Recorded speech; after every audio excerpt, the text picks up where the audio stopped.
এই কবে থেকে অটো চালান? অসময় কে আপনার পাশে দাঁড়িয়েছে?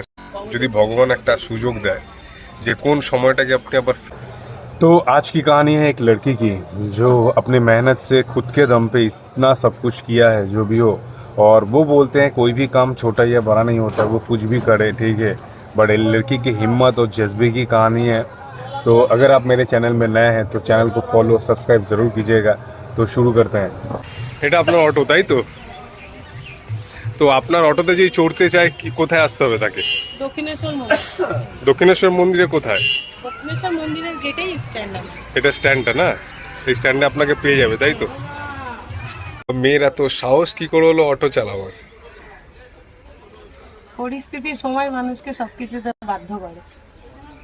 হ্যাঁ, এই আমি কোনো মেয়েকে প্রথম দেখলাম যে হয়তো অটো চালাচ্ছে এইভাবে। অটো চালাচ্ছে মানে কখনো লজ্জা লাগেনি যে কর্ম করতে লজ্জা কিসের? কখনো খেতে লজ্জা তো নেই, চুরি করছি না। মানে কখনো এটা মনেই হয়নি নিজের ভেতর থেকে কখনো আসেনি?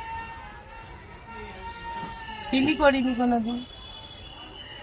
মানে যেভাবে কাজ করে গেছেন সেইভাবে এখন যা পরিস্থিতি কিছু না কিছু করতেই হবে, সেটা যে যাই হোক ভেবে লাভ নেই। কারণ খেতে গেলে এখন করতেই হবে বাধ্যমূলক। আপনার আপনার বাড়িতে কে কে আছে? মা আছে, দাদা আছে, বৌদি আছে। ওকে, মানে এটা আপনারই অটো? হ্যাঁ, নিজে। আপনার আশেপাশের লোক আপনাকে কিভাবে দেখে? মানে আপনি অটো চালান বা আপনি যে খেটে খান এইভাবে? না, তারা আমার আশেপাশের লোক তো আমাকে কোনোদিন খারাপ ভাবে দেখিনি, ভালোই বলে। এবার তাদের বেসিক্যালি আমার পিছনে কি বলে এটা আমি জানি না, তো সামনে তো সবাই ভালোই বলে। কবে থেকে অটো চালান? 6 মাস। 6 মাস? তো একটা অসময় কে আপনার পাশে দাঁড়িয়েছে সবার আগে? মা, আমার মা সব জায়গায় উনিই দাঁড়ায় সবার আগে। মানে কেউ কিছু থাকুক या না থাকুক সবার আগে ফোনটা আপনার মাকেই যাবে? সব ক্ষেত্রে। মানে হয়তো ফার্স্টেশন কখনো আসেনি?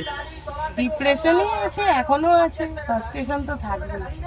তবু ছেড়ে দিলে তো সমস্যার সমাধান হবে না, তাই লড়ে যেতে হবে। বাট এখনকার দিনের ছেলে মেয়েরা একটা কথা বলি, লজ্জায় বেরোয় না, কাজকে ছোট বড় মনে করে যে এটা ছোট কাজ, এটা আমি করব না, এটা বড়, এটা আমি এটা কি বলবেন আপনি? তারা জীবনে অভাব দেখে, অভাব দেখলে মানুষ স্বভাবের সাথে বাধ্য হয় সবকিছু করতে। ও, মানে তারা যেমন একদম চাই না যে আমি কোনো ছোট কাজ করি, বা ওদের ক্ষেত্রে ওটাই আমি দেখেছি, কেউ কিছু করতে চায় না। কারণ তারা এখনো অভাব দেখেনি, তারা জীবনটাকে সাময়িক ভাবে চলে যাওয়ার মতো চললেই হলো না। জীবন অনেক বড়, চালাতেও হবে, দৌড়াতেও হবে, সবকিছু নিয়ে চলতে হবে। আটকে গেলে হবে? সবকিছু নিয়ে ছোট বড়, ছোট হতে হতে মানুষ বড় হবে। পরিস্থিতির সাথে লড়ে যেতে হবে, একদিন না একদিন ঠিক হবে। আপনার মানে আপনার মা আপনাকে কি সব সময় সাহায্য করে কোনো একটা বিপদে হোক বা যাই যেভাবে হোক? শুরু দিয়েই মা সবকিছুতেই সাপোর্ট করে, সাহায্য করে। যদি যতটা ওনার তরফ দিয়ে হয় উনি হেল্প করে। যদি ভগবান একটা প্যাসেঞ্জাররা বলে না যে আমি একটা মেয়ের গাড়িতে উঠেছি অন্তত? না, এরকম কোনোদিন কোনো প্যাসেঞ্জার বলে না, আরো কয়েকজন প্রাউড ফিল করে নিজের দিয়ে বসে। হ্যাঁ, এই কথাটা খুব ভালো কথা বললেন। আমি এটা রিয়েলি দেখেছি যে অন্তত নিজের যাই কাজ করুন, অন্তত নিজের মধ্যে যদি প্রাউডনেসটা থাকে যে হ্যাঁ আমি কাজ করছি, আমার সবকিছু তাতেই পুরো যথেষ্ট।